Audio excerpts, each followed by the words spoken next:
Hi everybody, welcome to the Attract Capital webinars. I'm Janine. I'm with David Barnett, CEO of Hi, Attract everybody. Capital. Today we're going to be talking about tips for choosing the best scale up for your business. So Dave, can you tell us about the different types of growth that you see amongst buyers out there? Sure, absolutely, Janine. There's several different types of scale-up paths that businesses have, and it depends on if you're going to grow the same way that you've grown to date, or if you're going to grow in a new direction.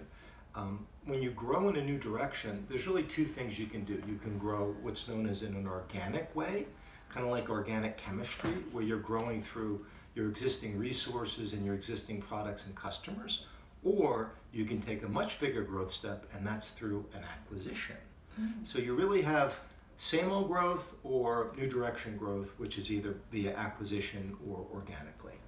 Ooh, I like that. So two different options. So in your experience, which path do you think is the most effective for companies? Well, it's a really good question, Jeannie. The best scale-up plans involve a combination of both, where they're doing acquisitions, perhaps to expand into a new part of the country, but then they're also using organic growth so they can bring new product innovation into those new regions.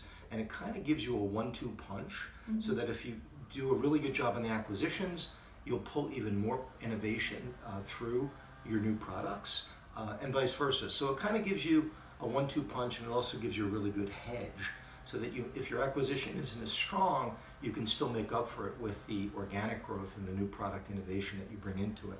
But it really comes down to, when you look at your business, you have to decide if you have the resources within your business to have effective organic growth and effective innovation, or if you don't have those resources and they're hard to acquire, you really want to look at an acquisition, because an acquisition will automatically expand the mass of your business and bring more resources in. So it really, a lot of the decision as to what to do is caught up in an assessment of your resources. Do you have them to scale effectively internally and organically, or do you need more of them and go out and buy them? And then a lot of times when you do an acquisition, Janine, it's a bolder growth step, so that you'll get much bigger faster. So a lot of buyers say, instead of growing organically for a 3 or 4 year period, if I do one acquisition, I can achieve 3 to 4 years worth of growth in one step. And that's very attractive to a lot of companies. So, there's pros and cons to each. I was going to say, so you have to balance out the pros and cons of both options, see what's best for you. Absolutely, absolutely. So then, saying all that, what would the main goal be when you're choosing a scale-up path? Great question. The main goal is diversification in your customers and balance in your products. So you want to have a number of different products in your product line. You don't want to have one product that comprises 50 to 60% of your revenue, and you don't want to have one customer that comprises 50 or 60% of your revenue. So the goal is really diversification and balance with respect to products and customers. Okay, and then what do you feel like the different risks are when you're working between organic and acquisition growth? Very excellent question, Janine. You're drilling me. Always try to come in with a good question. You're drilling me on these issues, on the important issues.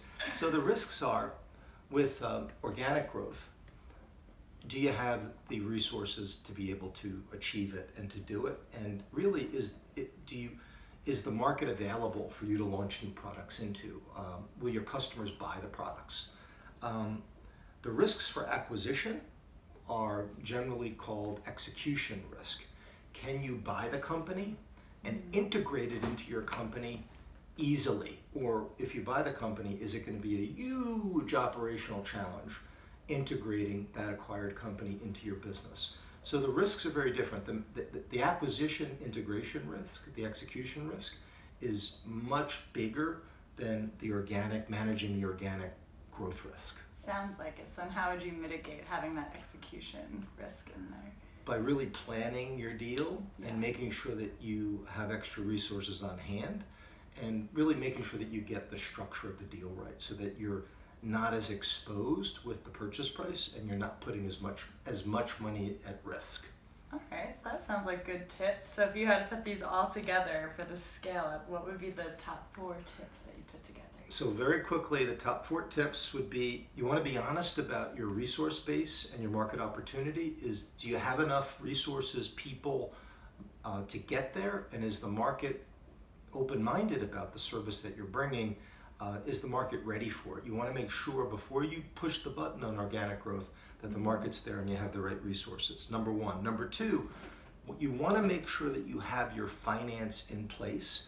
You want to make sure that you have a liquidity safety net so that whatever path you choose, you'll be able to get to the finish line. Number 3, you want to use outsiders as a sounding board for whatever scale-up path you choose. You need them to really shoot down your idea and make you defend your idea, whether it is organic growth or whether it's an acquisition. Number 4, don't fall in love with your financial growth plan. A lot of companies are fond of building elaborate multivariable models that have all these whiz-bang great effects to them, but at the end of the day, it just gives you having an overly detailed model can give you a false sense of security. A lot of it comes down to your gut. It comes down to the people that you have. It comes down to doing your homework and researching the market opportunity and just going for it.